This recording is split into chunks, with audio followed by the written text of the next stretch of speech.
This podcast may contain paid advertisements, but more on that later.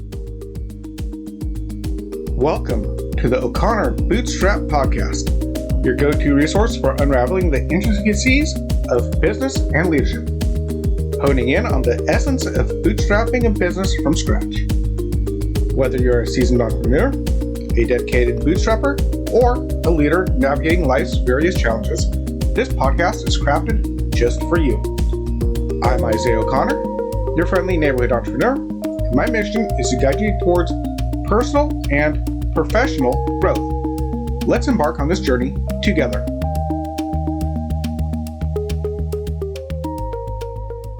Okay, this is week 2 of doing a intro to the episode instead of a mid-break.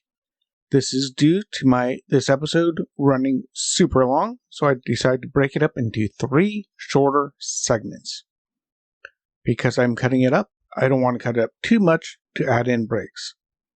So, as a quick wrap, last week we started talking about what a living wage is, what the difference between a living wage is and a minimum wage, which are 2 separate ideas, but often confused and conflated as one.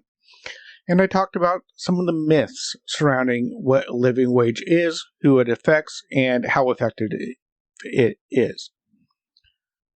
So I will continue this discussion, breaking down a little bit more detail about what a living wage is, starting now. Let's go ahead and get into some of the other factors that we need to look at when considering wages and minimum wage and living wage and all that. Now, just as an aside going on, you're probably hearing, he's like, oh no, he's just ranting about minimum wage and living wage. Okay, sure, I am a bit. But as an employer, as a business owner, their number one controllable expense you have in your business is your payroll. This is the number one expense. This is the biggest expense. This is the hardest to control, but it's the one you have the most control over. Prices go up, you can cut hours. Prices go up, you can't cut the prices on the products you're buying. They went up.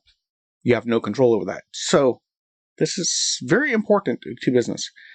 Now, despite my ranting about the government intervention of a living wage, because I'm going to get into that here in a moment,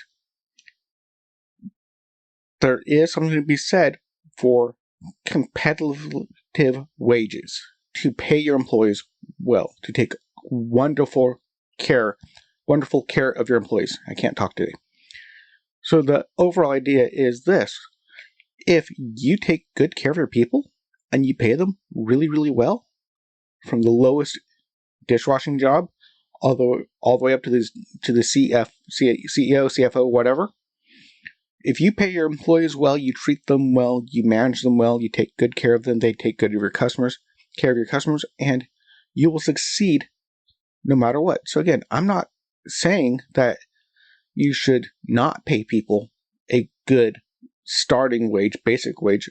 My only opposition is to a government mandated living wage, assuming that just by forcing people to pay money, which they often don't have, then that's going to help people? No, it doesn't. That's not what the stats say. That's not what the statistics say, and they miss a lot of other things. Now, as an aside, I did not have this in my notes, but as an aside, just an example for restaurants, because this is the restaurant business.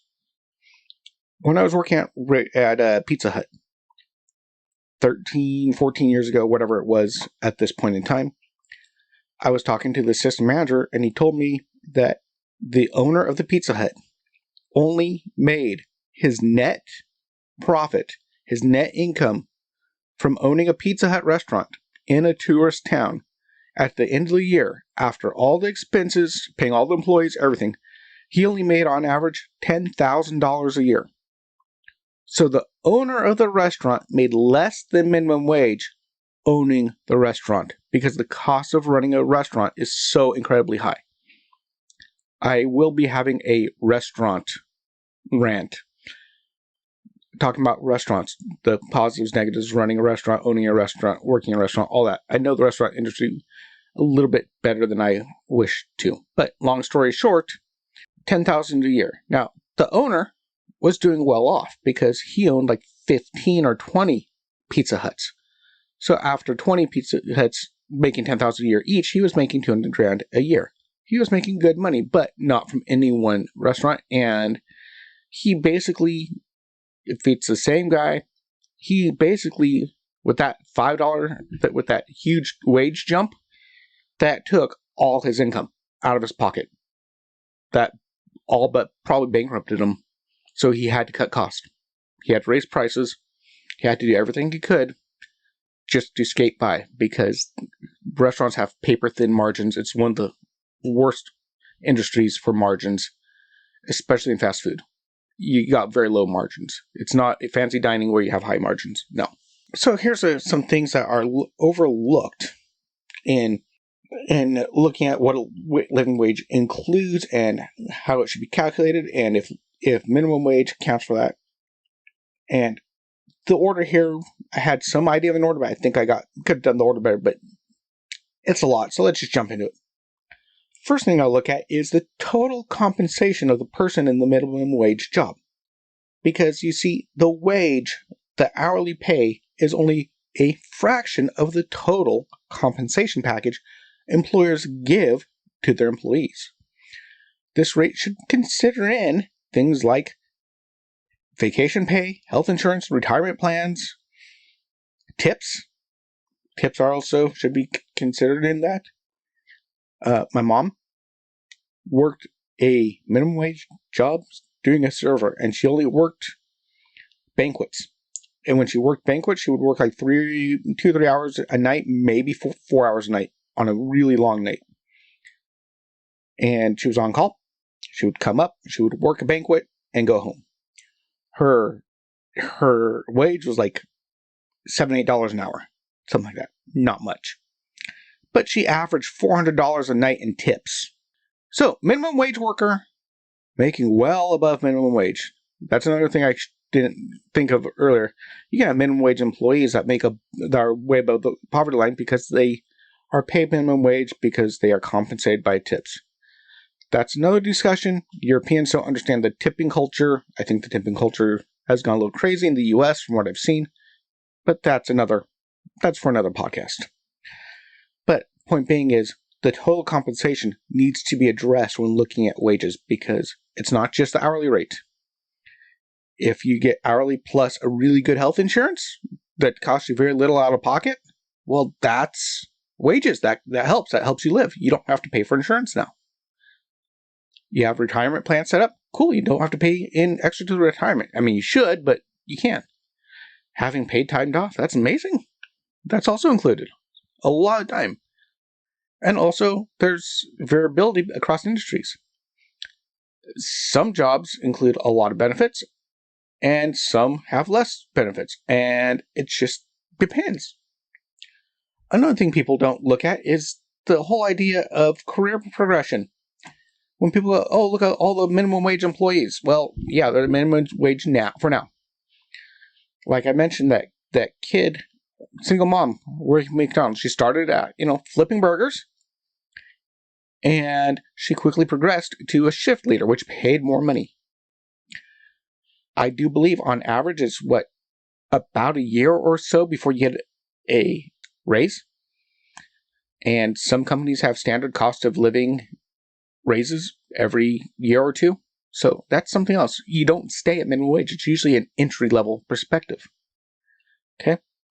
And speaking of that, another thing people don't look at is minimum wage jobs are a career progression. It's an entry-level job.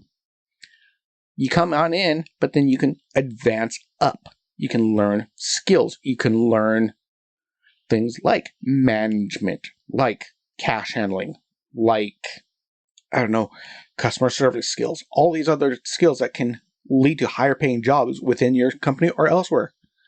And of course, long-term potential is great because as you start with a minimum wage job, you usually don't go back and take another minimum wage job.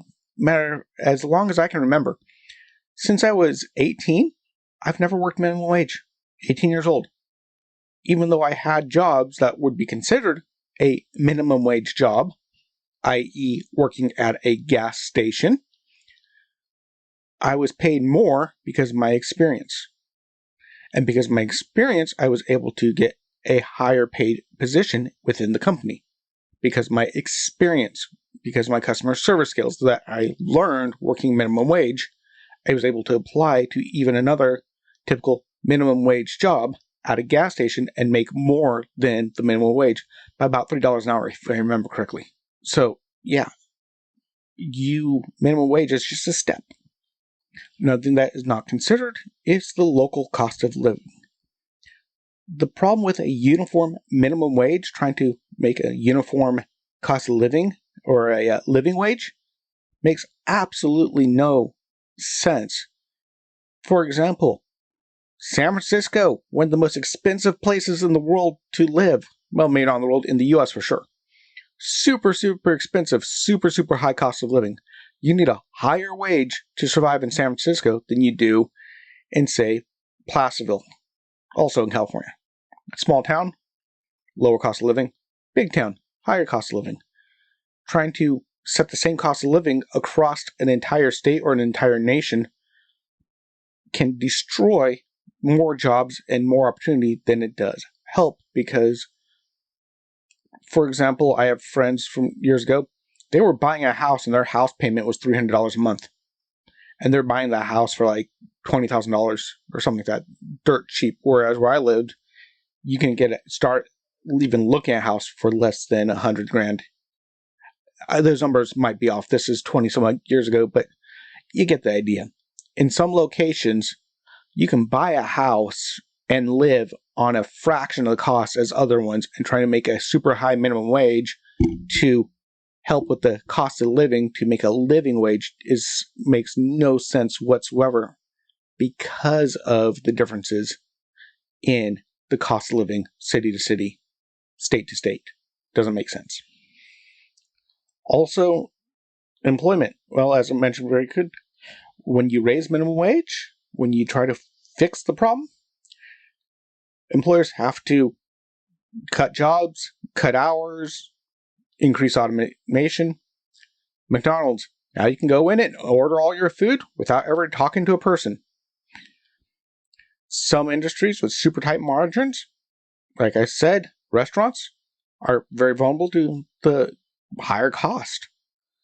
So they raise the prices. Now the thing is, when you raise the prices of your product or your service, then that makes it harder for people to buy from you. People not wanting to buy from you makes you lose more money, which can make you cut more employees, which makes you raise more prices or go out of business. This is bad. And I'll go into that a little bit further, but yeah, you don't want employers to have to raise prices because it makes it worse. And again, another thing people don't realize is minimum wage is often just supplemental income. There's the secondary household earner, like I said. It could be a husband and wife. The husband works a big job, the wife works a big job, and the other one takes a minimum wage job just to keep busy and to add in. Students, part-time workers. So, yeah, it's a thing people don't realize is who is working these jobs? Why are they working these jobs? How long are they working them? Is it just for a little bit extra? It used to be where people wanted to make some extra cash real fast. They would go work for a pizza place delivering pizzas. I guess they can do it with DoorDash or whatever now instead of it. But the whole idea is you'd go to a pizza place, throw pizzas, deliver pizzas, and make some extra cash, even though you had a main job, to provide for something extra. Because you could make some extra cash pretty quick. Another thing is, a lot of minimum wage jobs are just seasonal and temporary work. Now, if you're looking for a seasonal or temporary job, you're not needing to live off that 9 times out of 10. It's just something to do. Usually, some people do work seasonal jobs. I grew up in a seasonal town, and I know people that they work in the ski resorts in the summer, and then they go and work at the beach in the winter, and it's because it's a lifestyle. They take lower paid jobs because they like working on the beach and they like working at a ski resort. It's because they like to. And usually people that live off those year-round, switching between seasons, they're making pretty good money at both of these places because they've been there so long, they're no longer making minimum wage. Another thing people don't think about is when they hire somebody, it actually costs people money to hire minimum wage people. A lot more than people think. It's not just the cost of the wage, it's the training and the job recruitment and the hiring and training costs. There's costs involved in there. And you have to train. Minimum wage employees are usually entry-level positions where people have no practice, no skill, or anything else. And you need to take time to develop their skills, customer service, teamwork, time management, and help them learn how to be good workers and employees to advance their career. And as I mentioned before, long-term benefits of the training your employees is it helps if you can retain them, grow, you pay them more because they're trained now. And 2, it helps them because they can take that training and go elsewhere. Matter of fact, in my opinion, since minimum wage jobs often provide their first experience to the workforce, and they're learning more than just their job. For example, you're a dishwasher, but you have to learn as a dishwasher to be nice to the like a busboy / dishwasher in a restaurant. You need to learn customer service to be nice when you're going out and picking up and being smiling and stuff. So you learn stuff that are not job specific. And in my opinion, this is my opinion, I've just came with this looking at it. A minimum wage job for an entry-level position for a zero-skilled or low-skilled person who's need to come in and learn how to do the job, in a way, I think they're more equivalent to a paid internship. Especially since most of them are at home, college students, kids at home, they're learning something and they're being paid to learn. So it's more of a paid internship most of the time. Not always, but I'm just saying, especially with the college-age kids and the teenagers, it's more of a paid internship than anything else. And one more thing on the side, one of the other costs, again, my note's a little bit out of order, sorry about that. One of the challenges of hiring minimum wage and entry-level people, the inexperienced workers can struggle with customer interactions, drop service quality down, make customers mad. If the new guy is more likely to break stuff that you have to replace, they make more mistakes, get more customer complaints, they can cause severe damage to your business or your building, and it's part of the cost of hiring people. And then you'll also have to invest in workplace safety, equipment maintenance, and all this other overhead stuff on top of it just to provide a place for them to come work. So there's a lot more expenses in there that are overlooked when they're like, oh, just raise the price. And it's like, well, raise the prices on what? If there's no margins, that's because we're trying to keep them safe and alive and working at all. We're not making any money, or very little. Rising minimum wage doesn't help. Oh, another thing is, for people that start working in a minimum wage job, and as they grow and become more professional and they get self-confidence and they kind of get their feet on knowing how to work, that whole idea of learning and kind of an internship, they leave with a higher, more to negotiate with when they go to the next job. It's easier to negotiate a higher pay when you can say, well, I've got lots of experience in customer service. This is a customer service job, but I believe I'm not worth your lowest wage there. I need $25 an hour to work here, minimum. I know the job starts at $20 an hour. My skill set, my background, my history, my experience says I'm worth $25 an hour. And you can go on that, and it helps you negotiate a higher wage in the future. So that really helps. Okay, and now we're going to call this good and call this the end of part 2. We will be having part 3 next week, where I detail some of the unintended consequences and unplanned for results of what happens when a government mandates a higher wage. So that should be interesting. It will be the end of this series. So I hope you can stick through with me on this long one, and I will see you next week. I have been your friendly neighborhood entrepreneur, Isaiah O'Connor. If today's episode added value to your day, we'd love to hear your thoughts. Drop a comment and consider giving us a stellar 5-star rating on your favorite podcast platform. Whether it's Apple Podcast, Spotify, Google Podcast, or more. And remember, if you leave a 5-star review on Apple Podcast, I will personally read it out in the next episode. To support the show, you can make a one-time gift by buying us a coffee at buymeacoffee.com/bootstrap, donate through PayPal at paypal.me/IOCPOD, or make a contribution on our Patreon page at patreon.com/IOCPOD. Your support keeps the episodes coming. For even more content and exclusive perks, join our Patreon community at patreon.com/IOCPod. Patrons enjoy ad-free episodes, access to our private Discord server, early content previews, and a lot more. And here's an exciting offer. Get your free trial of our $5 a month Bootstrapper Community Explorer tier.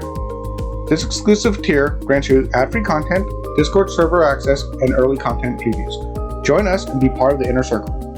If you're feeling more generous, those who join tiers $25 a month and up will have a chance to be a featured guest on this podcast. A massive thank you to Winter Godwin for generously providing the incredible intro and outro music at no cost. We appreciate their support. Be sure to check out Winter Godwin's amazing work on YouTube at youtube.com/@WinterGodwin. Until next time, I'm your friendly neighborhood entrepreneur, Isaiah O'Connor, signing off. This is the O'Connor Bootstrap Podcast, brought to you by Athos Business Solutions. For our companion podcast, the Athos Business Podcast, hosted by Jason St. Clair, along with past episodes and related blogs, visit our website at athos.com. That's ATHEOZ.com or theoz.com. Goodbye for now.